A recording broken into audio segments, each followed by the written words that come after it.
Presiden juga nggak ngerti Pancasila kan? Dia hafal tapi dia nggak paham. Kalau dia paham dia nggak berutang itu. Kalau dia paham dia nggak naikin BPJS. Kalau dia paham dia nggak melanggar undang-undang lingkungan. Karena pemerintah merusak lingkungan. Menterinya bilang begini, demi investasi maka tidak perlu ada AMDAL. Itu Pancasilais enggak tuh? Sekarang saya mau bikin front pembela lingkungan. Saya nggak mau pakai ideologi Pancasila. Karena Pancasila di dalam pengertian lingkungan itu adalah silahkan merusak katanya tuh. Lo menteri itu pakai lambang negara Pancasila dibilang silahkan merusak lingkungan demi investasi tuh. Saya ucapkan dengan cara radikal. Yang dia maksud jangan halangi investasi dengan aturan lingkungan. Artinya silahkan langgar prinsip-prinsip environmental ethics. Undang-undang ini makin memperparah kerusakan lingkungan, kemudian menghilangkan kewenangan-kewenangan kami di daerah, menghilangkan hak-hak rakyat kecil. Kawan-kawan, kalau mau dihargai, tolong menghargai. Jangankan disahkan, dibahas saja tidak. Kalau benar Undang-Undang Omnibus Law Cipta Kerja untuk rakyat, mengapa RUU Masyarakat Adat 10 tahun tidak kunjung juga disahkan atau bahkan dibahas?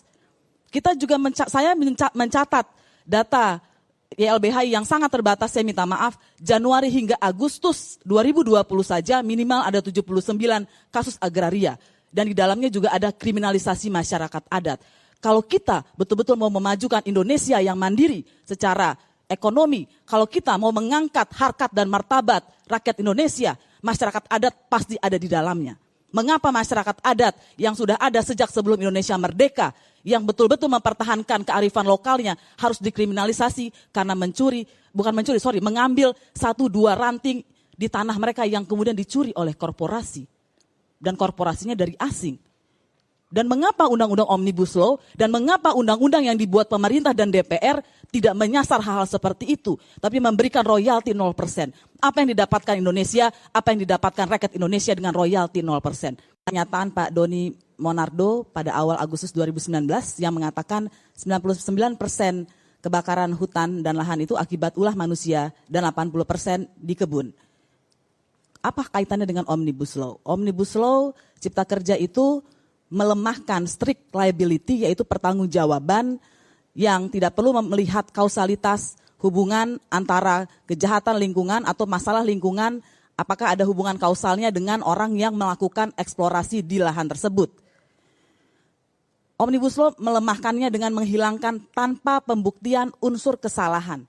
Jadi ketika tanpa pembuktian unsur kesalahan dihilangkan, sebetulnya strict liability sedang dihilangkan. Kalau kita ingat, tahun lalu ada judicial review tentang strict liability untuk menghapuskan strict liability selain dimarah-marahin oleh hakim Mahkamah Konstitusi, para pemohon ini, yaitu APHI dan GAPKI, mereka adalah juga bagian dari Satgas Omnibus. Dan pasal yang di judicial review itu muncul di Omnibus dan disahkan oleh DPR dengan persetujuan pemerintah. Tapi kembali ke data PSHK, Undang-Undang 131, Peraturan Pemerintah 526, Peraturan Presiden 839, Peraturan Menteri 8648. Siapa kepala pemerintahan yang bisa membuat PP? Presiden. Siapa yang membuat peraturan presiden? Presiden. Siapa pemimpinnya? Bosnya menteri yang membuat peraturan menteri 8648? Presiden.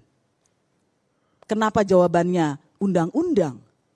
Dan kenapa jawaban atas undang-undang itu juga kemudian memandatkan begitu banyak peraturan pelaksana?